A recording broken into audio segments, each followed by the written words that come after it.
From KVOA, investigating for you, this is News 4 Tucson. The Wildcats' chances for capturing a national title are still alive for the women.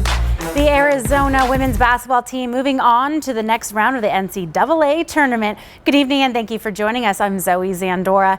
News 4 Tucson's Paul Cicala is with the Wildcats to cover the team on and off the court. Greetings from our nation's capital here in Washington, D.C. Where I'm standing at this very moment, it's about a half-an-hour drive to the University of Maryland, and that is where the Arizona Wildcats will tip off against Maryland, a 2-seed. Tip-off is set for 2:30 p.m.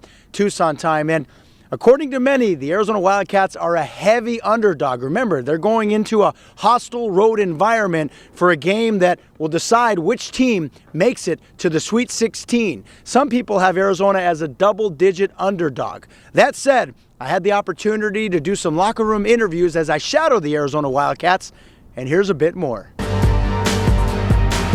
Describe what it would mean for your team to knock off a Maryland squad, a number 2 seed on their home court. Honestly, I think whatever opponent is in front of us, we just want to beat them, and I think the name doesn't matter, the rankings don't matter anymore. We come in with the underdog mentality regardless, and we just want to get the win and go as far as possible. As you can see, the White House is right behind me here in Washington, D.C. Of course, lots of historical spots here in this region of the country. And speaking of history, the Arizona Wildcats are hoping to make history by knocking off a number 2 seed, Maryland, in Maryland's home arena. Can it happen? We'll find out on Sunday. We're going to take one at a time, and if it's Maryland, then that's going to be our next opponent, and we're going to dial in on what we need to do to get a win. And obviously, we're going to go into that game with that mindset. But other than that, I feel like we have a really good chance to do something special here. So we're going to show up, and we hope U of A and everybody back in Tucson is willing to back us up.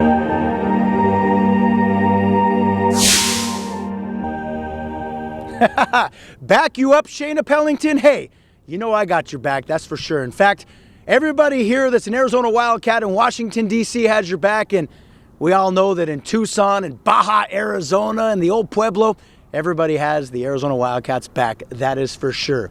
Now, don't forget that, once again, tip-off is set for 2:30 p.m. Arizona is going up against a number 2 seed in a hostile environment. The game will be on ESPN if you want to watch the game from home. And I can tell you this, a little bit later in sports and throughout the day, we will continue to have coverage with the Wildcats as I shadow them here in the Washington, D.C. area. Reporting from Washington, D.C. here at the nation's capital, shadowing the Wildcats during the NCAA Tournament, I'm Paul Cicala, News 4 Tucson.